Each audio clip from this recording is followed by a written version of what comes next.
What is up, guys? Welcome back to another video. We've got some weird news, so let's just go ahead and dive into that.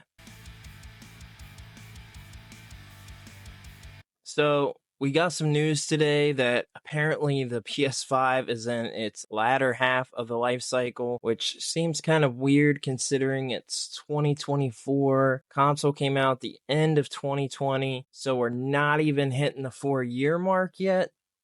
And to a lot of people, the PS5 is not really even taken off yet. Of course, we've gotten exclusives. Like, I'm a PS5 collector. Back there, I've got probably 45, 50 physical games.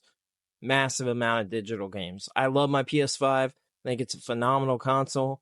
But to most people, they would say that, hey, we've not even gotten the full potential of the PS5 yet, which I don't know that that's completely true or not. I mean, the PS5, okay, it kind of is. You know, the PS5 still has a lot to go. I feel like it's definitely not in the latter half of the life cycle. I feel like there's still much to be offered for the PS5.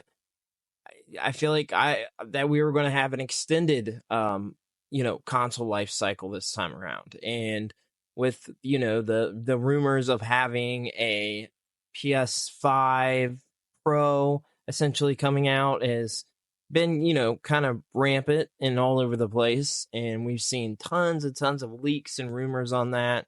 And it just seems a little weird and odd to me that, that would be the case. And I don't know. So I think it's pretty interesting stuff that people think this.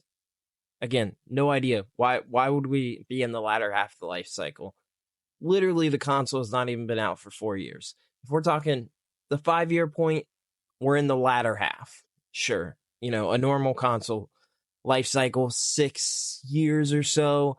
6-ish years. I guess if you're 4.5 years old, you're in the latter half.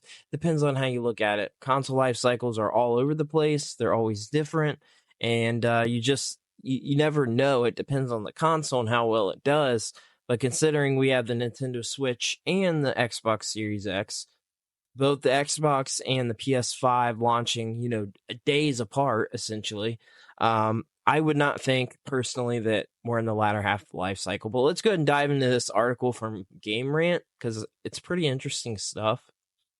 So we've got PS5 is entering the latter half of its life cycle. And they say PS5 sales are declining, with Sony attributing the slowdown to the fact that the console has now entered the second half of its life cycle. PS5's lifetime shipments amounted to 54.8 million units as of December 31st, 2023. Something also to keep in mind here is that PS5 has sold essentially 2 to 1 of the Series X. Since the 360, the Xbox sales have declined, and that's just how it's gone. I'm an Xbox fan too, but unfortunately, that's just how it's gone. And as much as I hate it, I want all these consoles to thrive. This is where we're at.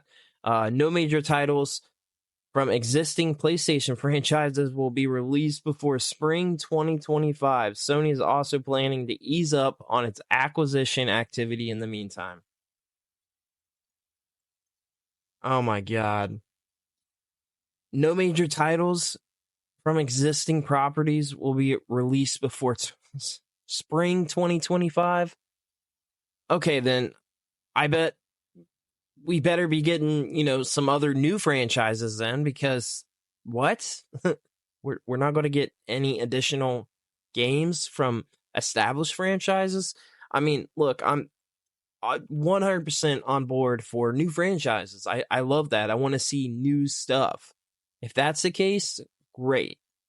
Is it the case? I don't know. Is it going to be the case with a bunch of free-to-play stuff? Probably. That's my guess. Probably a lot of new free-to-play stuff. We already know that the Sony was going to dive into free-to-play. It's been said, so let's go ahead and continue down here and see what more information that we have. Entered the second half of its life cycle, according to several senior Sony officials. Apart from hitting at how much longer the ninth console generation will last, the Japanese gaming giant also cut its PS5 sales forecast, in addition to confirming some previously considered plans that might help it fund further acquisitions. Since its late 2020 debut, the PS5 has been outselling the Xbox Series X 2-1, and while the system's lifetime shipments hit 54.8 million units as of December 31st, its last quarter performances still fell short of internal expectations. Very confusing, because it says they don't want to focus on more acquisitions, but they're going to focus on more acquisitions. PS5 sales are slowing down because the console is already halfway through its life cycle. That's not true. We're not even at the 4-year point. If it's halfway through its life cycle, then we're looking at a pretty short life cycle, when we were told and thought that this was going to be a longer console generation than most because of the hardware. And that seems to not be the case. I mean, if they release a PS5 Pro, it could easily be extended another 4 years. I could see that. Now, often the Pro models in the past have come out, 2 years or even a year before the next console. Typically, I think it's 2 years. But it says that describing the ninth console generation as being in the latter stage of its life cycle, both statements indicate that the PS6 is targeting a release no later than 2028. So, if that's the case and it's not later, then that's an 8-year life cycle. That's fine, but I don't understand where the latter half is coming from. 2024 will be a weak year for existing PlayStation franchises. I hope to God that this means we're getting a bunch of new franchises and new content for the PS5, but we know that that's probably going to be a lot of pay to play and online only games, and it's going to be a lot of games as a service sort of stuff, and that's unfortunate. Tataki's overview of the company's near future prospects saw the CFO confirm that no new major titles from existing PlayStation franchises will be released during the coming fiscal year, which runs from April 2024 to March 2025. Sony hence won't have an immediate first-party heavy hitter that could follow up on the incredible critical success of The Last of Us Remastered. Was it a critical success? I'm not sure. Maybe it was. Doesn't seem like it would be, though. Regarding the PS5 hardware, which will enter its 5th year since launch, partially due to its entering the latter half of the... I'm jumbling this up. We aim to optimize sales with a greater emphasis on the balance with profits. So we anticipate a gradual decline in unit sales for the next fiscal year onwards. Sony is planning fewer near-term acquisitions, yet it's still raising money. Sony has been on an acquisition spree since 2021, having recently purchased U.S. headphone manufacturer Audis and British AI company iSize. But the conglomerate does not intend to maintain the M&A momentum for much longer. So we'll go ahead and scroll down here. So this is showing us a PS5 on sale for $444. Great. Thanks for the advertisement. So with that said, that gives us a little information into, I guess, Sony's mind and where they're at. We're targeting a 2028 release for the PS6. Does that mean that we are getting a PS5 Pro this year? Seems like it could be.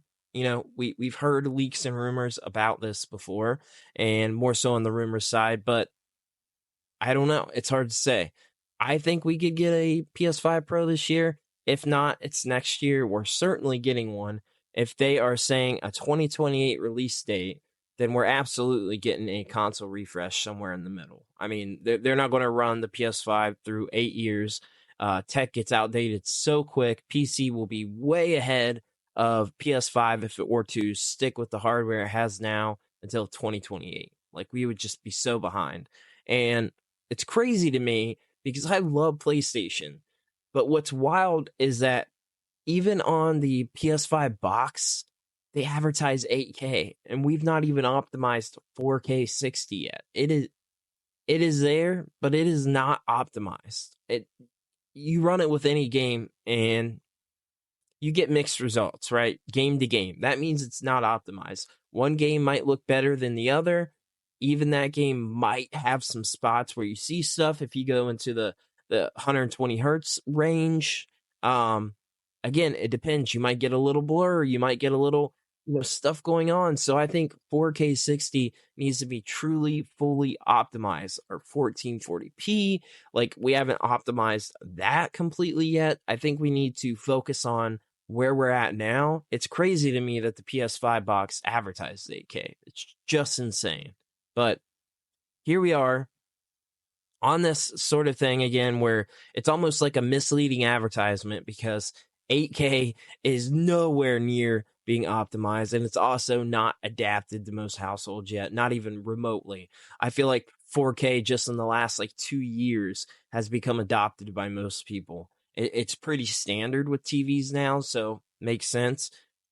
8K is going to be next. TV manufacturers want to sell their TVs, so they're going to move up to the next resolution and the next best thing. And as we know, TV manufacturers kind of have a control over console manufacturers, because what they're pushing is what the consoles need to push, because they work hand in hand. So that's just how it goes. TV sales equal console sales equal TV sales.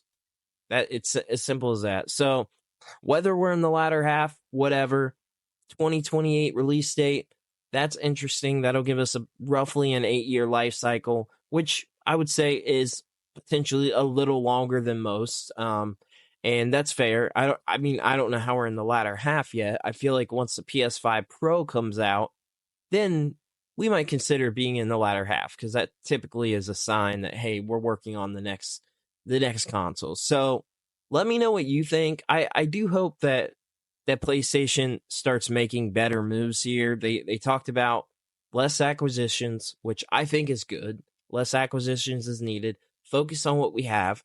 But the free-to-play stuff, games as a service, their focus has been there, and I feel like it right now is going to continue to be there, because they probably already have a multitude of stuff in development.